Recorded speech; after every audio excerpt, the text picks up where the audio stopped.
I heard this story, mamish, it'd be hard for you to believe.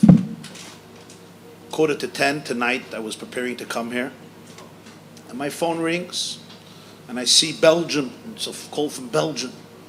In Belgium, it's not so early now. It's pretty late in Belgium. Who's calling me from Belgium in the middle of the night? So I picked up the phone. The Yid introduces himself. His name is Rabbi Shapiro. Feivel Shapiro is a Yid from Antwerp, from Antwerpen, from Belgium. He lives in Belgium. And he told me that he wants to share with me a story. And this is not a story of Klei Chamishi, Klei Revi, Klei Shlishi, Klei Sheni. This is a story of Klei Rishon. It's a story that happened with him himself, and he told it to me tonight, Tzoy Shabbos Slichas, a few minutes before I came here. And I want to share this story with you. It's a very, very powerful, very moving story.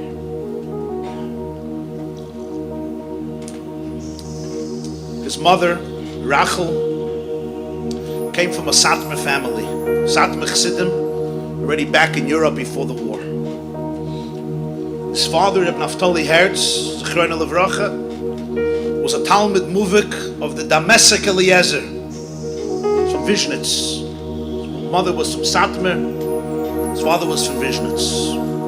He, all his life, davens in bells. So we have bells, Vishnitz, Satmar, Kolonik Yachad. And I'm telling the story.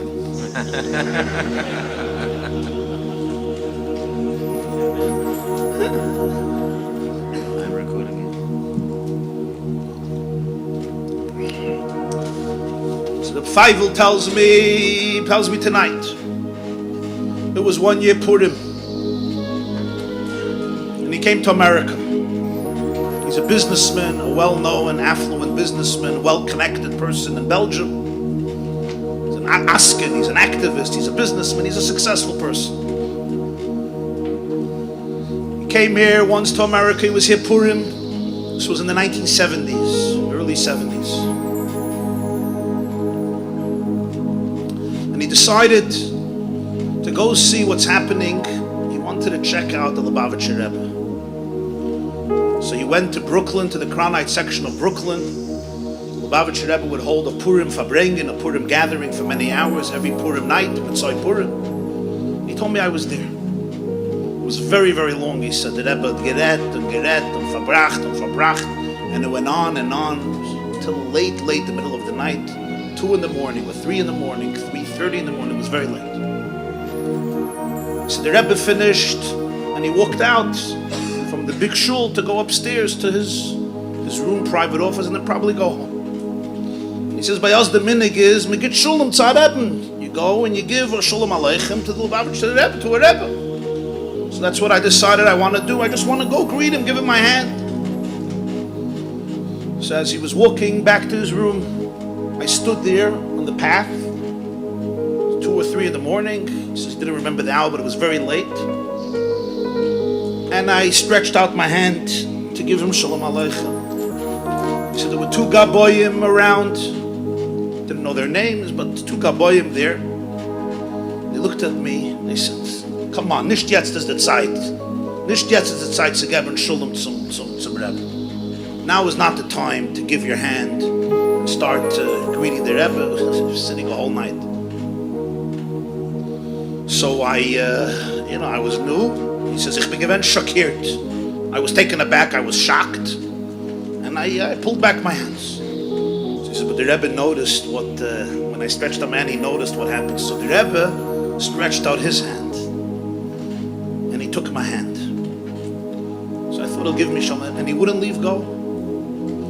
And he started to walk with me, holding my hand. He comes to his room, and he takes me into his room. This was surprising. I didn't ask him anything. I didn't tell him anything. I just wanted to say Shalom Aleichem, Aleichem Shalom, 5 seconds.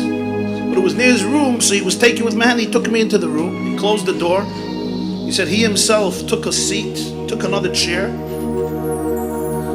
put it by his desk, and he said, Setz dich weg. Sit down. So I sat down. I didn't know what he wants, but I sat down. The Gabbayim at this point, there was nothing they can do. He went in, he closed the door. So the Rebbe opened the drawer, took out a key. And he went to one of his cabinets, a filing cabinet, and he opened up a drawer that was locked. He took out a piece of paper. He gives me the piece of paper, and he says, Nadir Lane. Here is the piece of paper, read. So Feivel tells me, he says, I start reading a letter that a lady wrote to the Lubavitcher Rebbe in the early 1960s. She writes to him. She comes from a family of Satmar Chassidim. Her husband was a Vishnitz. She was diagnosed with breast cancer. She's 36 years old. She has 12 children. The oldest one is 14. The youngest one is 1 year old. 12 children, 14 to 1. And the doctors are not optimistic about her chances to live. The cancer has spread. They say she doesn't have much time. She herself is ready to give up. She lived her life. She's ready to say goodbye. She's ready to face her Maker in heaven. And she has no complaints. But she has 12 children. And that kills her, it breaks her heart. A 1-year-old boy and a 14-year-old boy, who will raise them? Who will take care of them? She says, I don't know you and you don't know me. Aber ich betach. I'm asking you, I'm asking the Lubavitcher Rebbe, please look out and daven for my 12 children. Think about them, pray for them. They should grow up to be able to be happy people, wholesome people, healthy people. They should be inspired to have Yirah Shamayim and Avos HaTorah and Avos Hashem and Avos Yisrael. Fear of heaven, love of God, love of Torah, love of the Jewish people, and they should follow the Derech HaTorah v'HaMitzvah. My 12 children should follow the path of Torah and Mitzvahs. She signs her name. Feivel tells me she's reading the letter. He's reading the letter. She signs her name, Rachel. Reish Aleph Ches Yud Lamed Shapiro. Says, this is my mother. His mother died when he was 12. He was from the oldest in the family. His oldest brother was 14, he was 12. She left 7 boys and 5 girls. Pitzlach Kinder, Mamish Pitzlach, little ones. And now he's reading a letter in the handwriting of his mother that she wrote shortly before she passed away in the 60s. Tells me, so I'm sitting in the chair and I start crying. I start trembling. I didn't know of such a letter. I was overwhelmed from emotion. I was just weeping.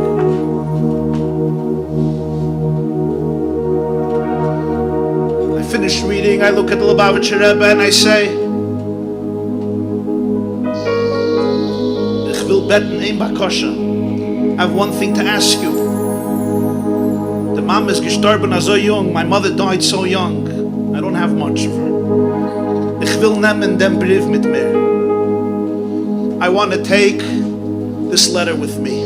I want to have it. The letter that my mother wrote to you about her family, her children, her concerns.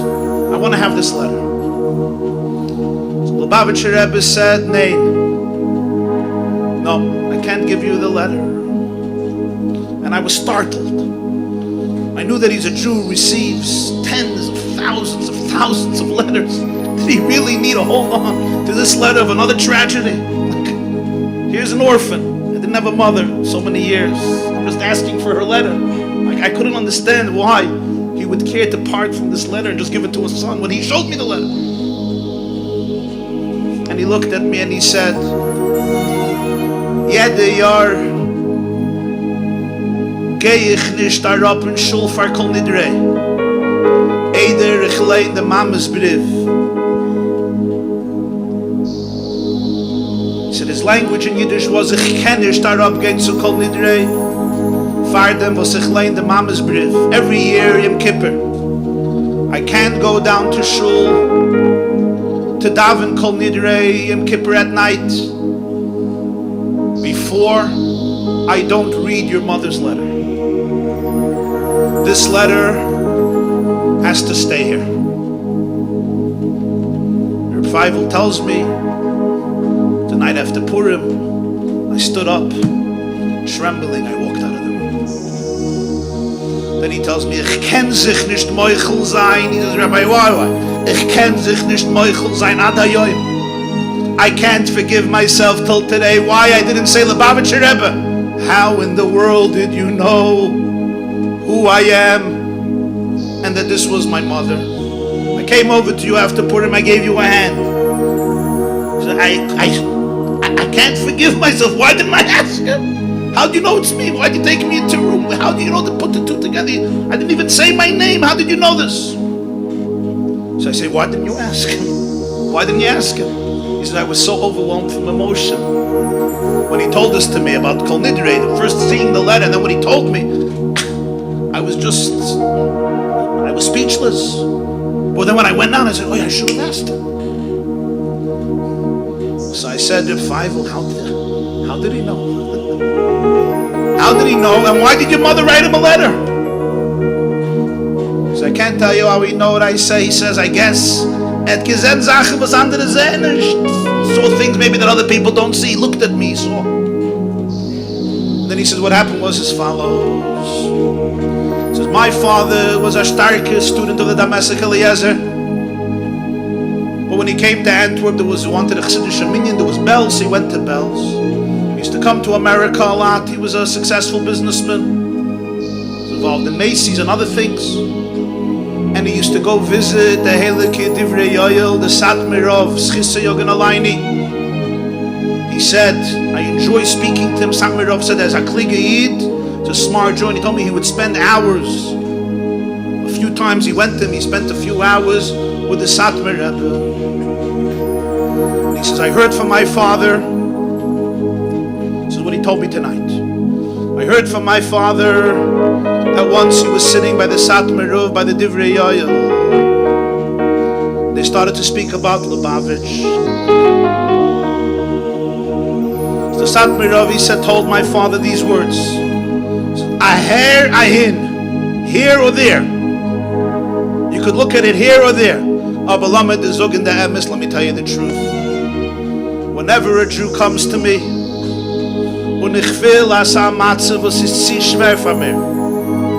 I feel it's a situation that's too difficult for me. I can't deal with it. I don't know what to say. Shikich zum Lubavitcher Rebbe. I send it to the Lubavitcher Rebbe. This is the emes. So my father told me when my mother got so sick, and he was by the Satmar. Satmar told this to him. So he says he went to my mother, and he said an interesting thing I heard from the Satmar of that when he doesn't know how to deal with the situation, he sends to the Lubavitcher Rebbe. So my mother, without telling him, wrote this whole letter to the Rebbe because based on what she heard from my father. But nobody knew about it. The Rebbe showed it to me many, many years after her passing. So I said, no, tell me about the family. He says, you should know that the 12 kids grew up. Spectacular people. Normal, fine people. Every person got married, built beautiful families. Started telling me where everybody is, their families, their children. At this point, the Chashish gehalten cup. And then I thought to myself, this is just a personal memory, and I'm not saying it's connected, I'll just tell you an experience. I grew up in the Crown Heights section of Brooklyn.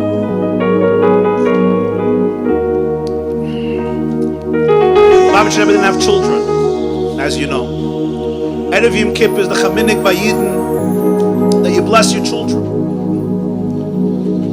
So So he asked all the bachim of the yeshiva, all the students of the yeshiva to come into his room, and he would bless them like children, like a father blesses children with birchas koyanim. And after birchas koyanim, he would add words. It was very, very emotional. I was there quite a few years as a yeshiva bacher. I can tell you it was one of the most emotional experiences of my life. The Rebbe would cry, the boys would cry. He would say the whole Birchas Koyanim, Yivarechecha Adonai v'Yishmerecha Yored, and it was very Yored Adonai Panav Elecha v'Chuneka, Yisa Adonai Panav Elecha v'Yosmach. It was very, very emotional. After he would finish the bracha to the true boys, he was ready in his kittel, in his talis, everything. He would go back to his room for a few minutes, and then he would come down for Kol Nidre. As a yeshiva bach, I was always curious why he doesn't go straight down to shul. What he does between the bracha to the students, to the Talmidim, and Kol Nidre. I still don't know the answer. But when Feivel told me the story, I had a flashback of me asking myself, why is the Rebbe doesn't go straight? He was already coming out to the boys. Why did he just go straight down to shul? But he told them, I don't go down to shul before Kol Nidre, before I read this letter. My mother is the youngest daughter of Rabbi. Oh wow. Not the whole story, just the story that we had a letter or whatever. Here you go. No, it's fine. For those of you who have doubts, a Yid just came over to me and he said, my mother is the youngest daughter of Rachel Shapiro. Und gib a cook of a tired younger man, huh? Der Rebbe hat gedavent. Der Rebbe hat gedavent for the. Watch the full class at theyeshiva.net.